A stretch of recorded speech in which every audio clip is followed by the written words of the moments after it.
Hey guys, Coach Ben here, bigbenchas.com.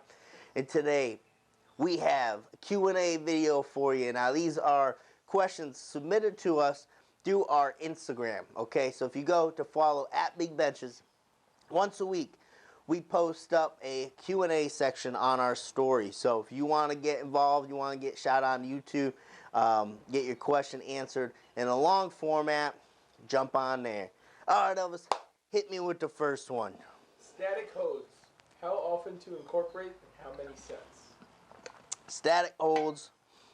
So, what do you mean by a static hold is holding heavy ass weight, something well over your max for a set amount of time. So, what I do with my athletes is they will hold something over their max for 10 seconds to start the workout, their main bench workout for the week. All right. How to implement that, we would do to start off about max or 10 pounds over the max. That'll be week 1. All right. And we will progress up about 15 pounds for males, 10 pounds for females, and we'll bump that up each week. All right. So we'll waive it. So say the max is 160, a female lifter. All right, 170 the next week, 10-second hold at the beginning of the workout, 180, 190. Next week again, it'll be 170, 180, 190, 200. Flip it again. We'll kind of do that throughout the whole training cycle and then back it back down. And just slowly make progressions each time. Number one accessory that you think has the best carryover to a big bench? All right, best accessory for the biggest carryover to a big bench, I'd have to say it's pretty much all of them, because I wouldn't look as much to accessories to help you with that. Where I think you get the best bang for your buck, obviously main movement, but secondary work. And if you want to group secondary work in with accessories, even though I kind of have secondary work and just a little bit of a different blanket than accessories. I think of accessories as isolation moves at the end of the workout. It's to target certain muscle groups, and secondary work to be something very specific to the main work. So another form of benching with some variation. If we're thinking in that capacity, it's going to differ for everyone. But if you're a raw lifter, something that's going to help you off the chest, spending more time down there. Shorter lifter, I love close grip board pressing, especially if you throw bands onto that. And if we're talking accessories, you can't go wrong with getting stronger triceps across the board. If we had to pick one, I'd say accessory, something that's going to build up your triceps, whether that's a push down. Everyone has a different favorite. So, yeah, nothing really in specific. Recommendation on breaking in an Inzer SDP? Or breaking in an Inzer SDP, one of my favorite shirts that I've worked in. How to break one in. We had a article that was guest written to us by Jamie Mata, which is on our site. If you search breaking in a bench shirt, Big Benches should pop up to the top, his article there. And he kind of explained the whole thing about how to break in each bench shirt. So very well written. I would go check that out. But ultimately, it comes down to a couple things. You're starting in closer before you get your hands out completely. Start in a little bit closer grip. Work down in boards. So your close grip, high board 1 week. A little bit wider, a little lower board next week. A little wider, a little lower board next week. I also like doing reps. Just floating like 3 reps, just trying to pull it down as far as you can. Squirting the shirt too with water. Spray some mist on the chest plate, on the triceps. You're really getting to the seams here with the chest plate. So make sure you're squirting all that down, getting the shirt moist. It'll start to expand more on you. Are you able to arch as much in a shirt compared to raw? Any tips to arch more with the shirt? I'd say no, but the difference is very minuscule now because of a couple things that I've started doing. One would be, and we've done a video on this, where when you bridge up, right, you're glute bridging off the bench, belly's way up, we're trying to get on our traps. I have someone pull my bench belt down at that point because it lets me belly up a little bit harder without the shirt pulling me down. Lets me get into a little bit better position. All right. So that's one thing that's helped tremendously with that. And the other thing is when I get into my final position in the shirt, and only in the shirt, not raw, I walk my shoulder blades back down. Kind of push away from the bar, walk my shoulder blades back down. Just helps me set a better final position.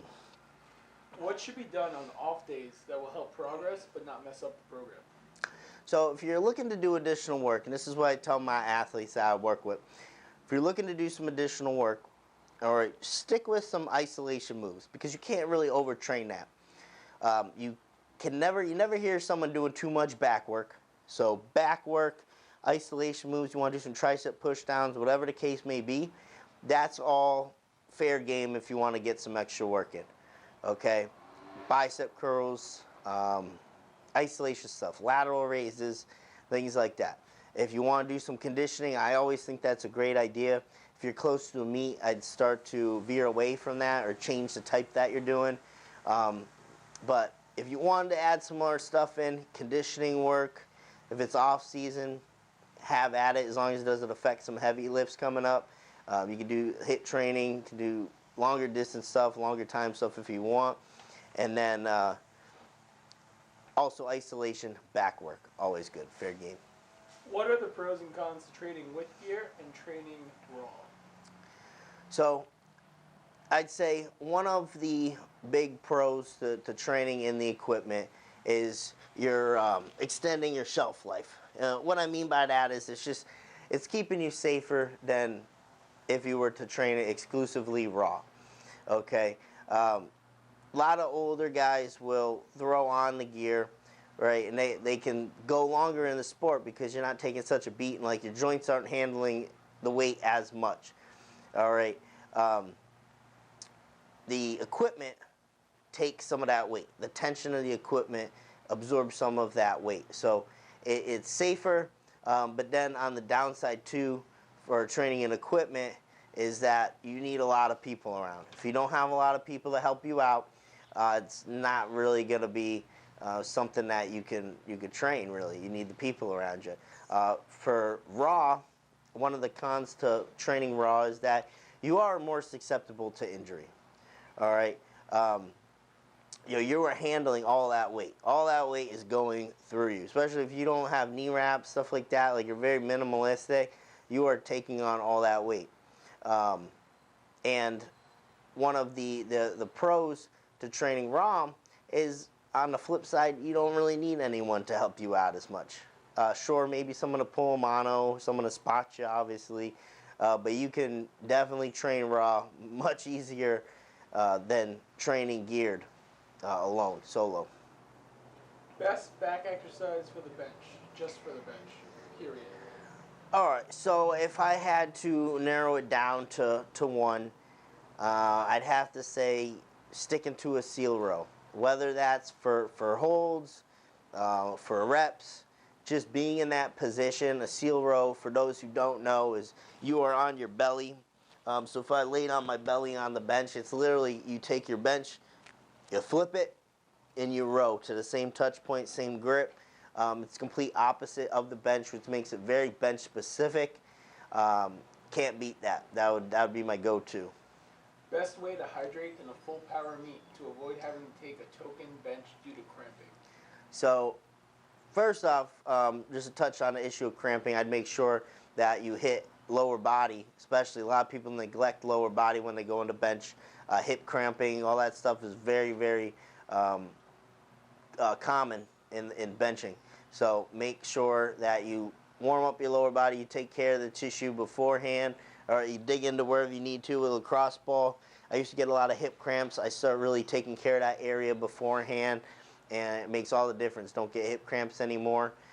In terms of hydration, on that end, what I've always done is just noon tabs. I throw like 4 noon tabs in a big old thing of water, big gallon water jug, and I'll sip on that throughout as like my water source, and then I'll have Gatorade, and I'll keep dumping in extra water so it'll dilute. So I'll drink a good amount of the Gatorade, and then I'll just, when I see it's going down, I'll just keep dumping in water, kind of dilutes as I go, just so I'm not getting all that sugar at once. So a combo of that and then drinking the noon tab water too. How to program benching after 4 weeks of no lifting at all? So if you haven't done any benching in 4 weeks, obviously just easing back into it slow. So whatever you do, you know, I'm not sure exactly your situation specifically, whoever's asking. If you're better off working low reps, higher reps, or whatever you're better off doing, I need more background information. But whatever you do, working into it slow and keeping in mind the mental component behind it. A lot of people neglect that. You want to, whatever you do, slowly build confidence. You don't want to set yourself up for failure too early, especially on a comeback. What I see often, a lot of people take some time off, whatever reason, injury, family stuff, whatever it may be, and they try to do what they did previously too soon. They fail at it, they get frustrated, snowballs out from there. All right, so whatever you do, understand that you're going to be back to where you were and beyond, but you got to give it a little time. All right, just as much time as you took off, in fact. All right, take it slow, work back up. So it's more of a confidence thing than anything. Whatever you do, higher rep, lower rep, make sure the weight is moderate enough where you can build confidence week to week and slowly see that progress, which it will. Benefits of a bamboo bar and how to work it into the program. The bamboo bar, one of my favorite training tools, by far. I've used this thing every single week for the past 5 years, I want to say. You know, that's a little bit of an exaggeration. There's some weeks that slip by, but for the most part, I'm pretty diligent about getting my ass with the bamboo bar on the bench. All right. Why I love the bamboo bar so much is, even for me, at this stage in the game, it's a teaching tool of how I should feel when I'm benching locked down with the shoulder blades. And that's, especially on the takeout portion of the bench, that's been something that been a little bit of an Achilles heels for me. Getting that bar taken out, set into my lats right. That's what I get out of the bamboo bar. I will explode into that bar, get it really rattling at the top, and then you'll find, as long as you lock down with the back and you maintain that, that bar ain't going to go anywhere on you. You learn how to control that. If you can control the bamboo bar, you can control whatever the hell it is that you're benching. All right, how to work that into the program, you don't have to think too hard about that one. You can throw that in whenever. I've put it after squatting, after deadlifting. I've put it on bench days. I've had it the main work on a bench day. I've had it just mess around the gym. Someone had it on the bench. I'll just get on it and start doing some. It's not something that's going to affect your recovery much. It's something you can do really any time. If you wanted to, you could bamboo bar bench every single day. I don't think there's going to be a downside to that because you're just going through the movement. You could literally do it whenever. Super easy to program in. All right, guys, that's your Q&A video. Remember, Instagram Live. Make sure you get involved in the story. We'll give you a shout out. We'll answer long form here on the YouTube. Thank you for everyone watching. Coach Ben here, and you know where to find me.